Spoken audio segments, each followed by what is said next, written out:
Bonjour à toutes et bonjour à tous, je suis Valentin et soyez les bienvenus chez vous dans ce troisième numéro de La Méridienne, votre point d'actualité quotidien sur le C-Space.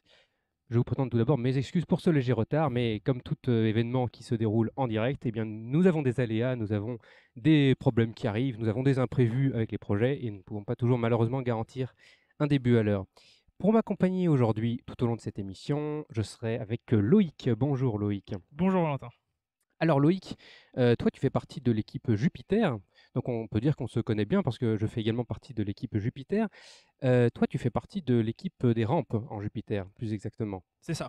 Alors est-ce que tu peux nous expliquer un petit peu déjà en quoi consiste le travail de l'équipe des rampes en Jupiter? Donc, le travail de l'équipe des rampes, ça va vraiment être en fait d'accompagner déjà le club à part entière. Parce qu'une fois qu'il va terminer les opérations qu'il a donc dans la zone publique, il va descendre en fait au niveau de la zone Jupiter pour être avec nous. On va ensuite accompagner ce club pour qu'il puisse mettre en œuvre l'entièreté de son projet. Donc comment ça se passe? Ils vont avoir une chronologie qu'ils vont devoir dérouler. Donc c'est une chronologie qui est mise en œuvre largement en avance avant les contrôles. L'objectif avec cette chronologie, c'est de ne rien oublier. Donc on met tous les aspects vraiment un à un pour être sûr et certain de ne rien oublier les jours J. On a une liste de matériel, on a une liste d'opérations à faire. Donc tout ça en fait va être mis en œuvre sur place en rampe. Ça peut aller justement de tester la télémesure, donc c'est vraiment une partie liaison qu'on a sans fil entre la rampe et justement la tente Jupiter. Ça peut être littéralement aussi faire en sorte de faire un test au niveau d'un patin pour vraiment accompagner la rampe à l'intérieur de la rampe. Et donc ça, c'est plus sur l'aspect technique du projet. Après, mon objectif à moi, ça va être justement de synchroniser l'ensemble des échanges qu'on va avoir entre Jupiter, qui est la tente, on va dire, qui est vraiment le QG, on va dire, des opérations, et littéralement ce qui se passe en rampe. Donc s'il y a un problème, s'il y a besoin de communication, c'est à cet endroit-là que se déroulent ces événements-là. Donc ça consiste un petit peu finalement à jouer le rôle de lubrification du mécanisme global de lancement. Et d'ailleurs, c'est à tous les niveaux, c'est à tous les sens du terme vrai, puisque vous avez aussi besoin de beaucoup, très souvent, de lubrifier les rampes et les patins des rampes pour que les fusées partent. Donc en rampe, vous avez bien sûr la chronologie du club à respecter, enfin le club en tout cas doit mettre en œuvre sa chronologie. Est-ce qu'il arrive souvent qu'il y ait des problèmes, des imprévus en rampe qui n'ont pas été anticipés lors des contrôles par exemple? Bah justement, je prends l'exemple qui a fait qu'aujourd'hui, justement, on a eu un peu un petit décalage justement pour notre arrivée, ce décalage de ce live. C'est qu'on avait justement un club qui était prêt, qui devait venir, et on s'est rendu compte justement en arrivant sur zone, donc au niveau des rampes, que justement la fusée était supersonique. Donc c'est un élément qui n'a pas été pris en compte et qui remet en question énormément de choses au niveau des rampes en elles-mêmes à part entière, et même pour la sécurité, que ce soit pour les personnes en Jupiter et en public. Donc à partir de là, il faut voir comment faire les choses, discuter avec le club, voir quels sont les éléments qu'on peut nous améliorer, changer pour faire en sorte que le lancement ait quand même lieu. Pour donner une idée, là, il a fallu justement changer les azimuts de la rampe. Donc l'azimut, en fait, c'est une direction que va prendre la rampe pour avoir justement un lancement sécuritaire. L'azimut, ça sert à se dire, je vais faire décoller une fusée.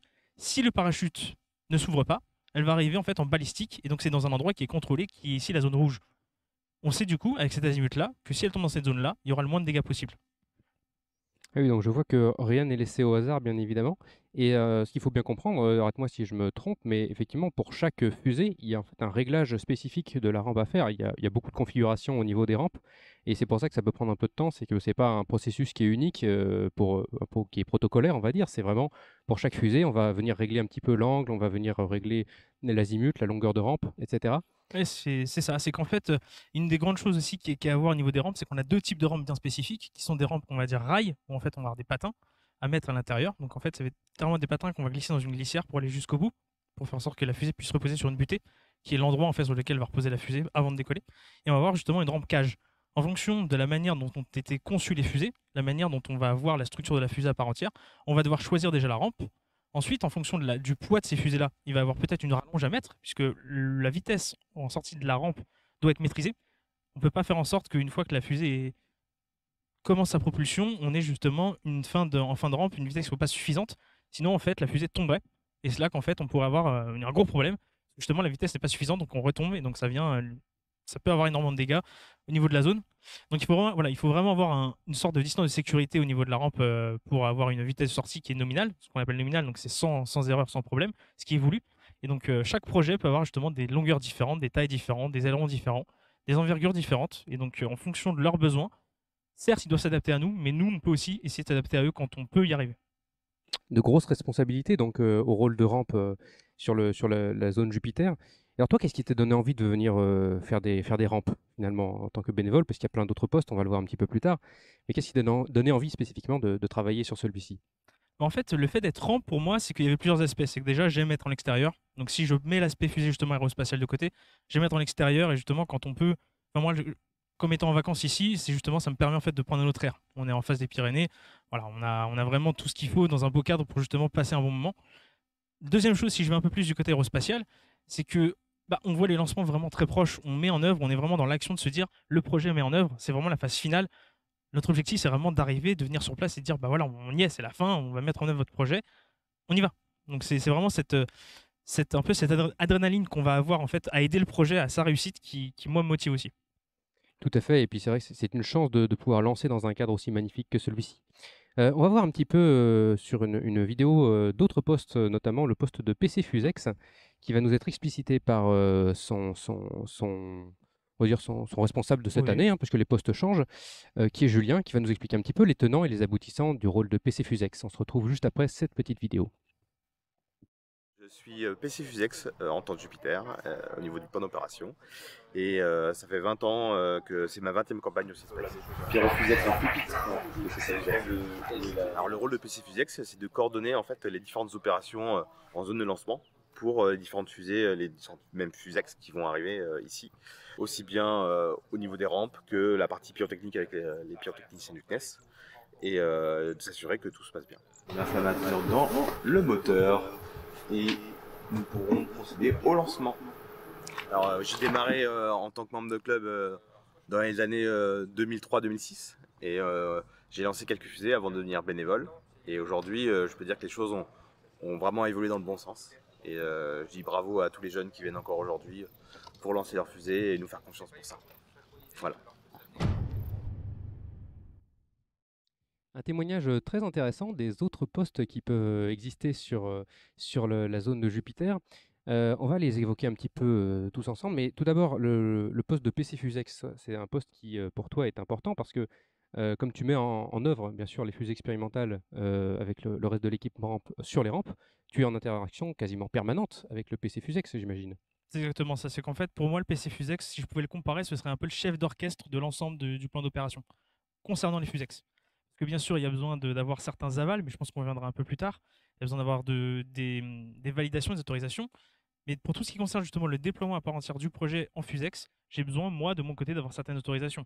Typiquement, dès que je vais avoir besoin de glisser ou d'allumer la fusée en rampe, j'ai besoin de l'autorisation, parce qu'à partir de ce moment-là, on va avoir encore un autre rôle qu'on va nommer plus tard qui s'appelle chrono, qui va justement débloquer lui son chrono pour dire on a commencé à ce moment-là, la fusée est allumée, on a tant d'autonomie, donc à partir de là, même nous dans notre tête, on doit avoir un compte à rebours pour dire à partir de ce moment-là, on doit avoir tout mis en œuvre de notre côté pour que la fusée soit sûre de partir. On a aussi cet aspect l'aspect PC Fusex, il me permet aussi de me valider la montée en fait, d'ériger la rampe. C'est ce qu'on appelle ériger la rampe en fait, c'est ce qui permet de monter la rampe justement à 80 degrés. En fonction des projets, ça peut être plus ou moins, en fonction aussi des autorisations qu'on a, ça peut être plus ou moins encore une fois. Mais voilà, il va me donner les autorisations et donc quand on passe justement les différentes rampes de verticale, d'horizontale à verticale, ça change aussi au niveau, comme tu connais très bien la partie sécurité, ça change aussi tout un tas de choses pour la sécurité. En effet, et donc comme tu le disais, le rôle de PC Fusex, c'est un petit peu de jouer le chef d'orchestre de tous les intervenants sur la zone Fusex, notamment les échanges avec les pyrotechniciens du CNES, qui eux sont les seuls habilités à mettre en œuvre les moteurs dans la fusée. Donc j'imagine qu'il y a aussi des interactions entre toi et la pyrotechnie, puisque vous préparez la rampe pour eux, entre guillemets, pour le club bien évidemment, mais également pour eux, puisque c'est eux qui procèdent à l'insertion.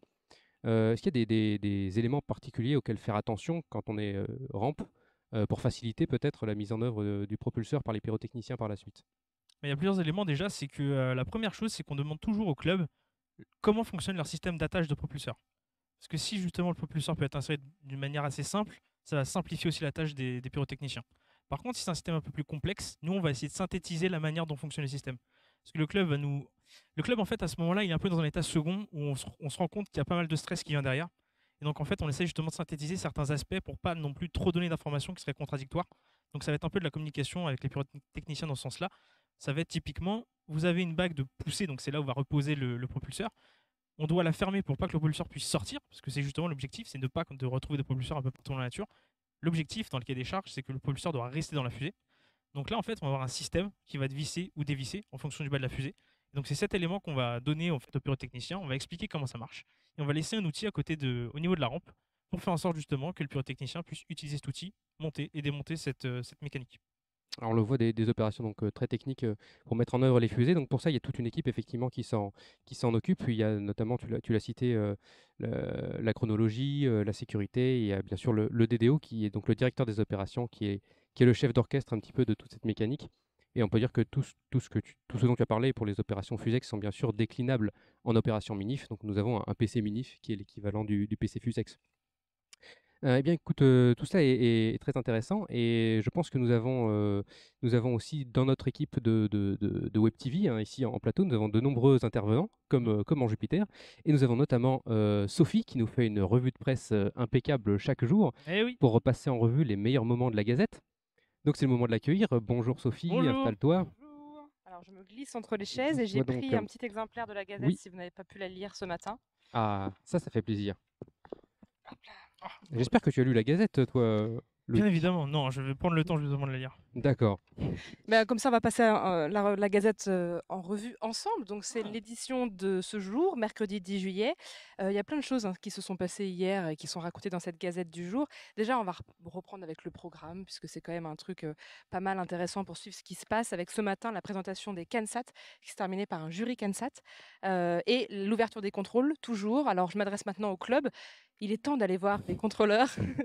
Il va vous rester très peu de jours pour pouvoir qualifier votre fusée et la lancer. Donc là, c'est la dernière ligne droite, il faut y aller, ils vous attendent et ils ont le temps pour vous. Donc n'hésitez pas. Et puis n'hésitez pas aussi à solliciter la debunk team, puisque parfois les équipes sont un peu timides et les debunk teams passent. Et il ne faut pas hésiter, ils sont là pour ça.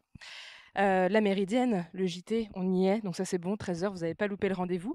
Et ce soir à 22h, il y a le lancement de nuit. Moi j'ai un peu hâte de voir ça. En plus, s'il fait ce temps-là, normalement, on devrait avoir une super visibilité avec peut-être en plus des étoiles à regarder après le décollage de la fusée. Oui, c'est toujours magnifique. Je crois que c'est la 3e année qu'on organise des lancements de Je nuit, ou crois 2e? aussi, J'ai tout un, à j'ai un fait. petit doute. 3e année qu'on organise les On nous le lancements de nuit. confirme en régie. C'est ça. Et c'est toujours un vif succès et un vif plaisir de la part de nos spectateurs, téléspectateurs et participants, parce qu'il y a toute une ambiance qui est différente de Mm. nuit. On voit beaucoup mieux les lumières du décollage.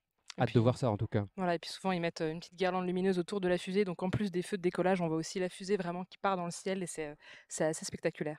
Dans le petit point astro, juste à côté de la météo, on apprend que Vénus est à son périhélie. Alors est-ce que vous savez ce que c'est périhélie? Parce que moi je l'ai appris, je ne savais pas. Alors je l'ai également appris dans la Gazette. Je ne connaissais pas ce terme et je m'en ferai une joie de l'utiliser à La tort et à prochaine fois. travers à chaque occasion qui s'y présentera. Donc ça veut dire qu'elle est vraiment à son point le plus proche du Soleil et on apprend aussi que sa température à sa surface c'est 462 degrés. Donc là il fait chaud mais on va peut-être pas se plaindre, on est finalement pas trop mal sur Terre. Les résultats de la veille, il y a eu 15 lancements. Sur les 15, il y a eu 14 vols nominaux. Bravo à eux. Et bravo aussi à la Fusex 24 Cobra, qui a été la seule à décoller. Sinon, c'était que des minifs. Donc les Fusex, on vous attend. Allez-y. C'est la seule. Et est-ce que c'était la première Fusex lancée dans cette campagne? Non, je ne crois pas. Je ne crois pas. Je ne crois pas. Mais néanmoins, Confirmation de Loïc, peut-être? Non, on avait un test, on avait quelques tests à faire avant, comme chaque année, pour voir un peu comment fonctionnait l'aspect pyrotechnicien. C'était la première Fusex Club, peut-être, du coup. Première Fusex Club, effectivement. Ah, C'est ça. c'est ça. Oui. En tout cas, ça rebat bien les cartes au niveau résultat des vols, puisque la première journée, malheureusement, a vu beaucoup de balistiques. J'ai l'impression qu'on commence à reprendre du poil de la bête, ce qui est plutôt bon signe. Et un autre vol nominal extrêmement impressionnant qu'on peut féliciter, c'est Ariane 6 du club Ariane Group qu'on a vu nous en replay en direct sur YouTube sur la chaîne de l'ESA, l'Agence spatiale européenne. C'est en replay, n'hésitez pas à aller le voir si vous n'avez pas eu la chance de voir ce lancement. Un poil plus impressionnant que ceux qu'on a ici, même si ceux qu'on a ici sont quand même très très beaux. Quand on tourne la page, on découvre le témoignage de 10 membres de l'ESTACA. Je ne vais pas les nommer, mais tous leurs prénoms sont dans l'article. Leur projet de Fusex triplex qui prévoit de lâcher les 3 mousquetaires à 1800 mètres d'altitude, puisque les CANSAT qui sont donc à bord sont Athos, Porthos et Aramis, les fameux 3 mousquetaires du roman d'Alexandre Dumas. Très jolie référence. N'est-ce pas? On espère qu'ils vont arriver en forme au sol. Le petit jeu avec les 7 différences, beaucoup de succès. J'ai vu énormément de clubs ce matin au petit-déj essayer de voir les 7 différences des fusées. Et Bravo, moi, le premier, je les ai toutes trouvées. tu les as toutes J'en suis trouvées? très fier. Félicitations, Valentin. Merci.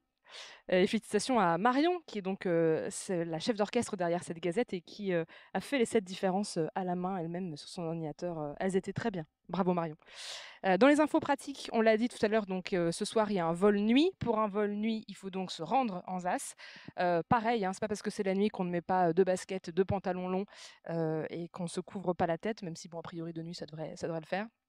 Et pour partir, il y a une navette qui part à 21h30. Ne la loupez pas. Et pour revenir, on vous ramènera à 23h. Je rebondis aussi sur ce que tu dis pour justement les protections. Parce qu'on peut voir, même si nous on est un peu plus loin dans la zone, il y a énormément d'insectes et ils sont pas toujours sympas. Donc ça va très vite de se faire piquer, de se faire mordre, etc. Donc voilà, pas hésiter justement à prendre vraiment des vêtements longs. Parce que ça peut vraiment être. C'est très important en tout cas d'avoir des vêtements longs en ce moment. Safety first. Je le replace, je vais le placer dans chaque émission. Tu vas le mettre à chaque émission. On a eu d'ailleurs un épisode de tic, hein, donc vérifiez bien aussi si vous ne vous faites pas piquer. Dans les petites annonces, on cherche des LOC 1, LOC 2, enfin pas que en fait, on cherche des bénévoles qui, peut-être des membres de clubs dont leur fusée a décollé, qui maintenant s'ennuient un peu, on ne sait jamais, et qui voudraient découvrir un petit peu comment ça se passe du côté bénévole. Si vous voulez par exemple utiliser la ZAS Patrol qu'on voit sûrement dans le cadre juste derrière, superbe Defender, ou si vous voulez jouer un peu avec les jumelles d'artillerie, c'est le moment, on a besoin de vous. Venez vous manifester auprès des cordons rouges et on vous trouvera forcément une mission. Et en conclusion, alors je vais revenir avec mes chiffres d'Instagram, parce que bon, c'est le nerf de la guerre quand on fait de la communication. C'est donc là, sur notre compte, _cspace_ qu'on publie les photos, les vidéos, les résumés de la journée, les scores, etc. N'hésitez pas à aller y jeter un coup d'œil. On a dépassé les 400 abonnements, donc merci beaucoup. 400, c'est plus que le nombre d'habitants de la commune de Saint-Pompon, en Dordogne. On salue les Saint-Pomponnais et les Saint-Pomponnaises, qui sont, j'en suis sûre, très nombreux à nous regarder. Bonjour aux Saint-Pomponnaises et aux Saint-Pomponnais. Et enfin, pour conclure vraiment, demain, c'est la journée VIP, la journée VIP. Donc, à partir de 14h, l'endroit où on se trouve sera ouvert au public dans la mesure des règles de sécurité. Bien sûr, on respecte toujours ce que l'équipe d'organisation vous dit. Mais si vous avez des proches ou des familles qui sont dans le coin, qui ne savent pas quoi faire et qui veulent voir des fusées décoller, n'hésitez pas à venir. Ce sera ouvert donc l'après-midi au grand public. Tout à fait. Merci beaucoup, Sophie, pour cette revue de presse fort instructive. Alors effectivement, demain c'est la journée VIP, c'est donc l'occasion de découvrir un petit peu ces projets, de découvrir ces lancements, et c'est l'occasion aussi, il y a beaucoup de personnes qui viennent visiter notamment la base vie, notamment il y a des partenaires, il peut y avoir aussi des familles de militaires. Donc la base vie c'est un haut lieu, un lieu de vie important pour la journée VIP. Donc je vous propose de découvrir un petit peu qu'est-ce que c'est que la base vie et qu'est-ce qui s'y passe, parce que notamment comme Loïc et moi nous sommes en Jupiter, donc je ne sais pas si toi Loïc tu sais exactement qu'est-ce qui se passe dans la base vie tout au long de la journée. Est-ce que tu as des petites idées?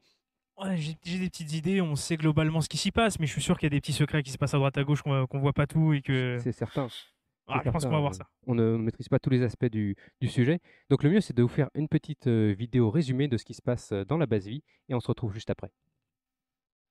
La base vie. Ces flammes. Ces hébergements. Ce char d'assaut. Ces travailleurs acharnés. Ok, c'est bien, mais concrètement, on y fait quoi? Eh ben attends, je vais te le dire, zut. En base vie, vous pouvez voir des mecs qui poncent des trucs en costard.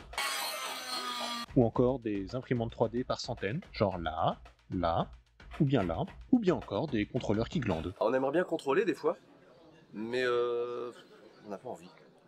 Non mais si, il y a une fois, c'était en 2005 je crois que j'avais contrôlé une fusée. Et elle a fait quoi? Balistique. Ouais, c'est bien. Sauf que, pour aller au C-Space, il faut avoir un projet qu'on commence chez soi et qu'on finit dans l'urgence, dans une des salles club. Et si on a besoin d'aide, on peut demander à la Debug Team. La Debug Team, c'est des spécialistes qui savent ce qu'ils font quand les clubs savent pas et qui font en sorte que les projets ne soient pas trop nuls. Et pour savoir si sa fusée est pas trop nulle, direction les contrôles, où les contrôleurs les prennent, les mesurent, les testent avec des bouts de ficelle et simulent le vol. À la fin, si le projet est concluant, ils le valident pour être lancé.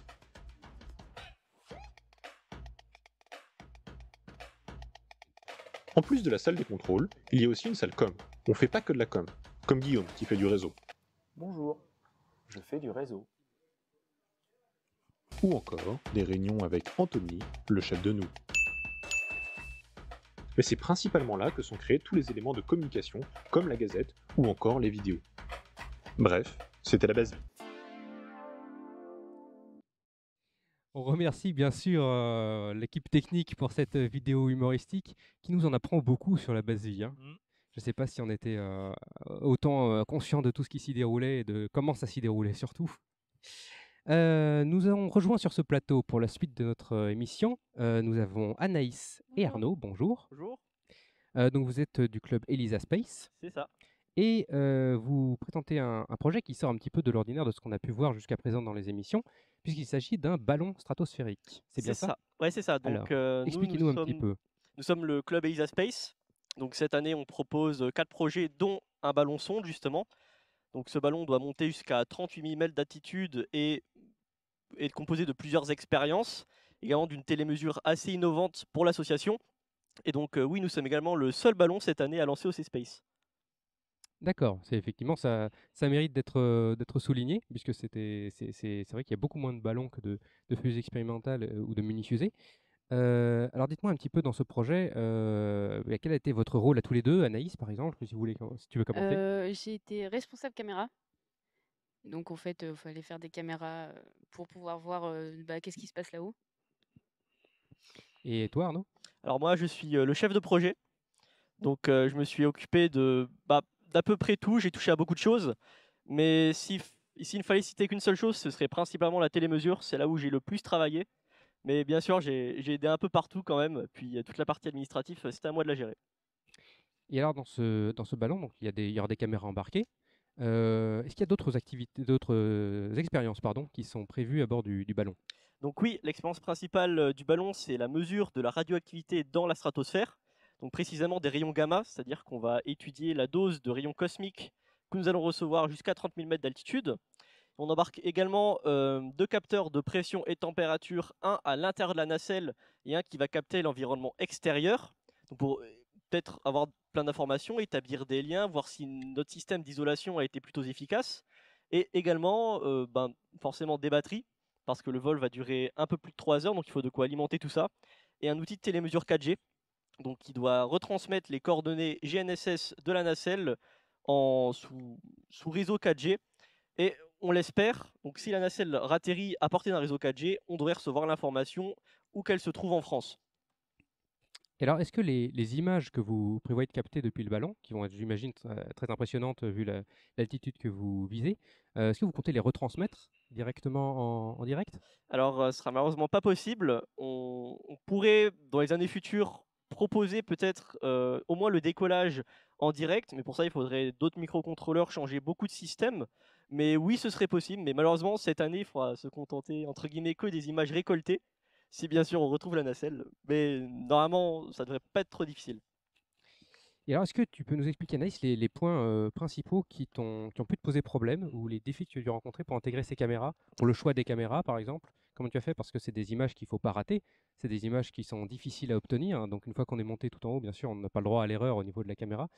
Donc qu'est-ce que tu as dû mettre en place? Qu'est-ce que tu as rencontré comme problème? J'imagine beaucoup. Est-ce que tu peux nous en parler un petit peu? Alors déjà, au début, on avait des caméras qu'on avait achetées sur un certain site. Et du coup, j'ai essayé de les faire tester pendant 4 mois. Mais on a eu des problèmes dans la programmation de la caméra qui duraient pas assez longtemps. Et en arrivant chez Space, on reteste les caméras, elles fonctionnent, mais à cause de l'alimentation qui était pas, elle était trop basse en fait, et elles ont brûlé, enfin elles ont fondu surtout. Et du coup, on n'a pas de caméra de rechange parce qu'en fait elles sont pas arrivées. Et du coup, on a pris une caméra d'une Minif. Donc en fait, on savait pas si elle pouvait durer assez longtemps. Et du coup, on l'a testée. Et en fait, on aura plusieurs vidéos de 5 minutes et qui fera 3-4 heures de. Donc c'est une caméra qui va être autonome cette fois-ci, qui sera en fait vous l'allumez avant le lancement et ensuite elle Oui, c'est décolle ça, on avec le l'allume ballon. avant le lancement et après on récupère la carte SD. Parce qu'originellement c'était vraiment de la conception maison que vous aviez fait de A à Z pour programmer, enfin dialoguer avec la caméra, récupérer les images, Oui, en éventuellement les fait, de base, transmettre. c'était avec un écran qu'on devait programmer. Bon, l'écran qui fonctionnait pas non plus. Mais du coup, voilà, à la base, oui, c'était ça. Et avec un gyroscope, mais du coup, c'était pas possible. Et oui, on le voit beaucoup d'aléas et d'imprévus dans la préparation, dans la réalisation des projets, hein. Loïc, on le voit également Bah, en je pense Plusex. Je pense que ça fait partie justement du charme un peu de ces projets-là. C'est que justement, l'objectif, c'est vraiment pour moi en fait d'innover, d'essayer de comprendre les choses. Et c'est justement par le fait qu'on n'arrive pas à comprendre ou que ça casse, qu'on arrive à aller plus loin en se disant, bah ça a cassé à ce moment-là, ça j'ai un court-circuit à cet endroit-là. On a compris l'erreur, on va plus loin, alors que concrètement, ce que je trouve qui est différent avec tout ce qu'on fait justement dans les écoles, directement avec les professeurs, c'est mon avis après personnel, où en gros, une fois qu'on a la réponse par ce professeur-là, on ne va pas chercher plus loin, on a la solution. Alors que là, le fait de la chercher par nous-mêmes, on sait après comment ça fonctionne. Et je trouve que c'est vraiment cet aspect innovant qui est bien dans ces projets-là, parce qu'on trouve les solutions par nous-mêmes et on arrive justement à se projeter et à être innovant, quoi. Tout à fait, si tu veux rajouter quelque Alors, chose, oui, Arnaud. j'ai rajouté que je partage un peu cette vision des choses. C'est qu'à l'école, c'est beaucoup de cas assez idéaux finalement. On est très théorique. Et même si on fait quelques réalisations, justement, on va pas vraiment plus loin. On se contente de rendre un TP, puis par exemple d'avoir une bonne note. Mais c'est vrai qu'avec les projets là qu'on fait au C-Space, bah, déjà on part de quasi rien. Pour notre part, avec le ballon sonde, on a du tout apprendre de zéro, mais vraiment de zéro, on savait même pas, ne serait-ce faire marcher une Arduino avant. Donc on a beaucoup appris. Puis oui, ensuite on se développe, on apprend des choses. Ah bah tiens, ça c'est mieux, ça c'est moins bien. Hop, hop, hop, on fait nos petits réglages, on modifie des capteurs. Puis voilà, ensuite le projet, on l'espère, fonctionne. On espère qu'il fera un vol nominal. Puis ensuite on exploite ces données.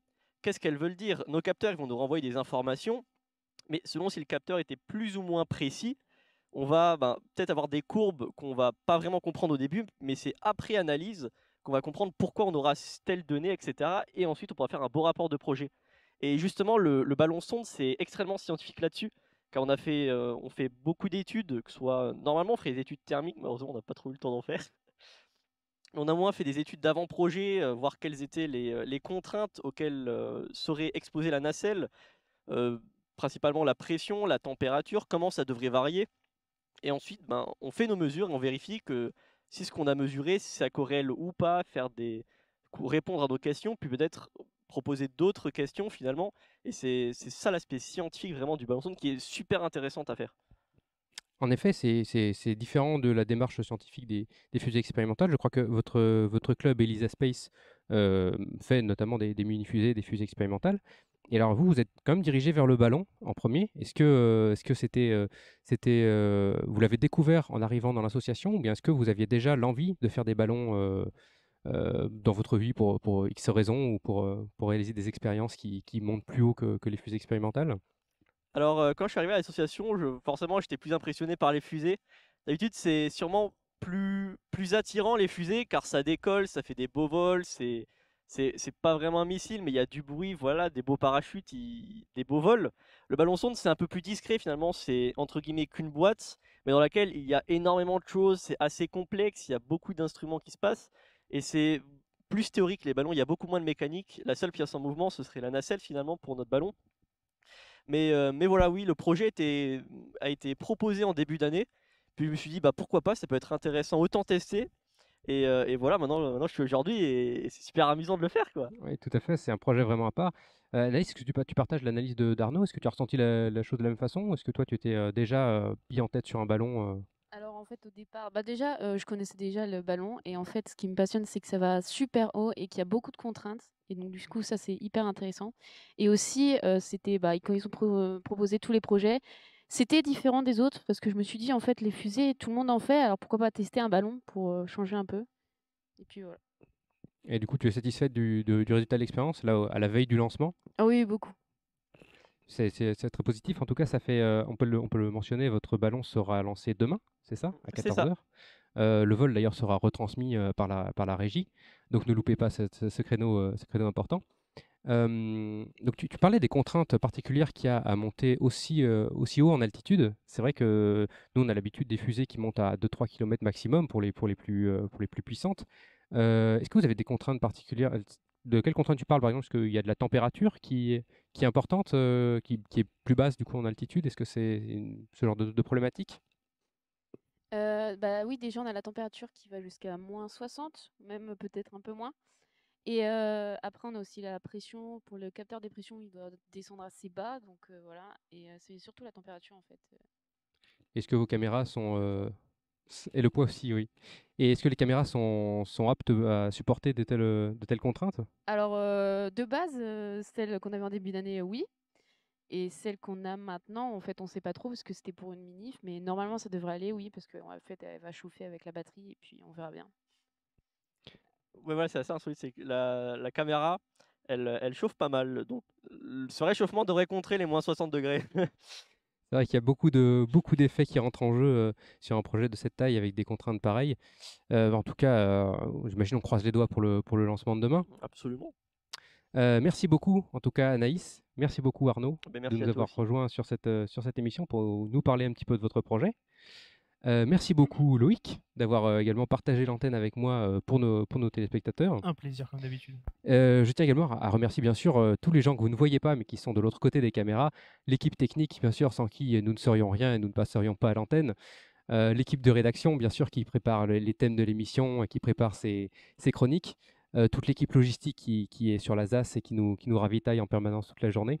Et j'en oublie bien sûr tous les personnels de la base vie, donc c'est vraiment un travail d'équipe, on le voit.